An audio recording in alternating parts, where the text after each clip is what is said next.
Hello everybody, this is Maniac for Bricks, and today I bring you a couple of packages from eBay, all different LEGO items. Let's see what's inside.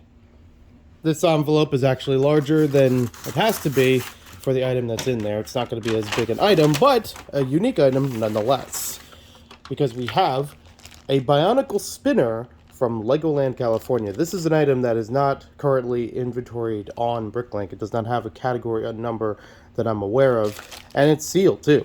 So this is a kind of spinner that kind of works like the speedors, like the ripcords that we've seen, back in Legends of Tsushima, where you have a stick that puts through the spinner, pull it out, and then it'll spin around on the table. It even has instructions to show how that operates. So maybe we'll talk about this one some other time.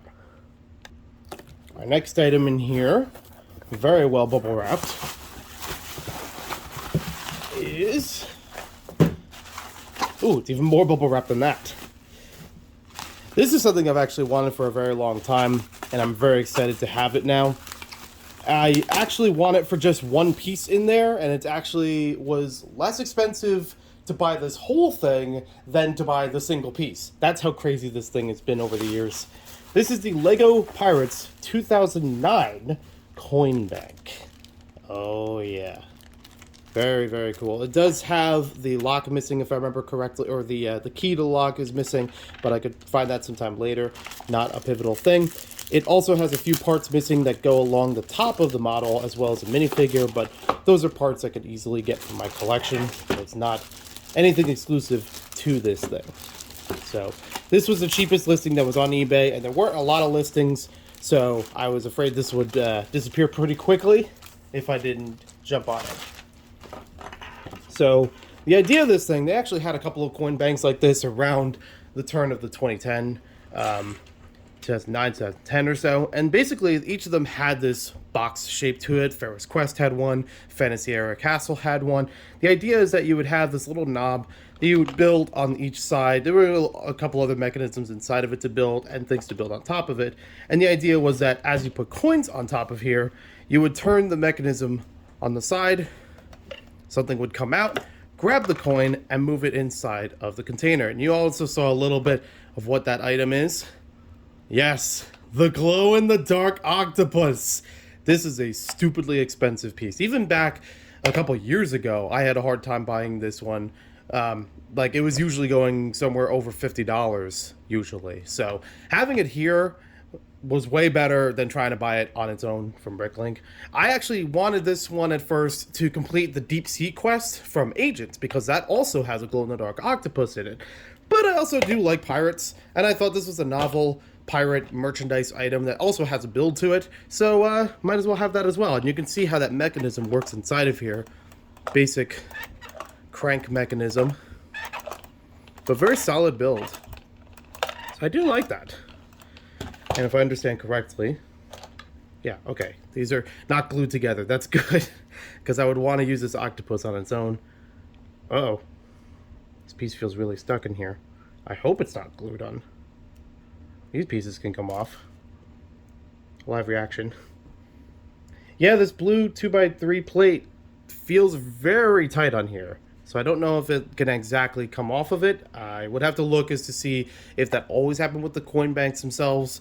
I would imagine that it wouldn't, but maybe a little glue gun and could loosen up some of that the glue on there, hopefully.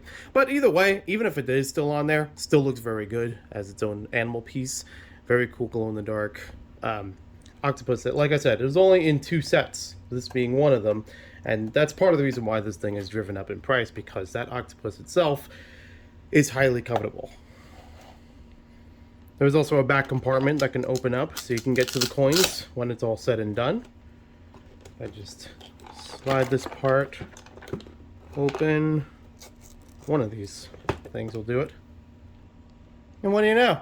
Got a penny stuck in there. So I guess it paid a little bit back for itself. I know pirate flags usually run up a bit in price. I don't even want to think about how much this one would cost.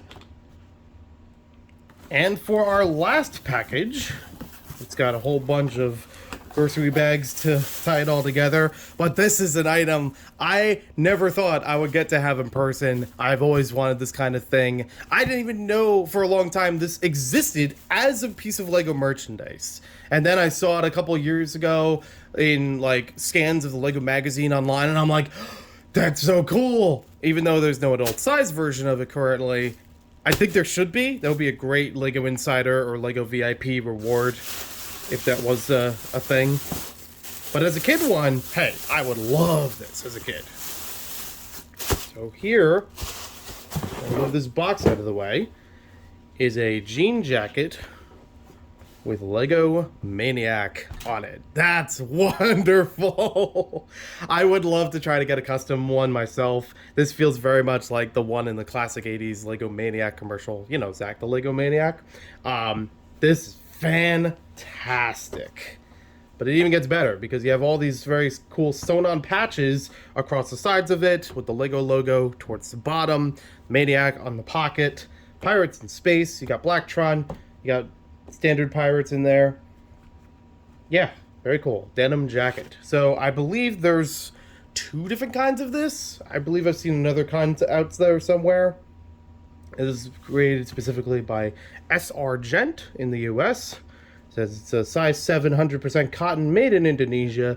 See reverse for care. And then the other side of the tag shows how to properly care for it. I love this thing.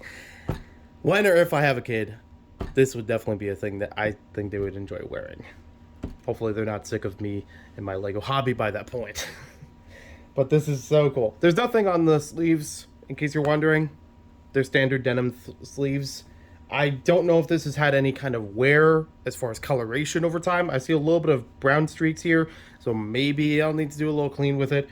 But this is fantastic. The fact that this thing exists is just wonderful. So there we have everything from this whole video. If I remember correctly, the Lego Maniac jacket might not even be listed on BrickLink as well. So I guess I'm gonna have to do a whole bunch of BrickLink catalog inventory stuff. That would be fun to add in a whole bunch more gear items like these into their catalog. And I've mentioned ones earlier for a long time. It's just fun to find this stuff when it's not always database because it's still authentic. I still know it's real. And just, you know, adding a little bit more to the Lego hobby and all the different kinds of things that are possible or made with the Lego brand on it. Thank you for watching this video. Hope you guys enjoyed it. We'll see you next time with more Lego videos. Also, if you did want to look for the Lego Maniac jacket, there are also a couple of t-shirts out there that also say Lego Maniac on them. I don't know if they're active right now on eBay, but if you look through like the 90s Mania magazines, they do show that they were released at some point. So that's cool. I'll talk to you all later.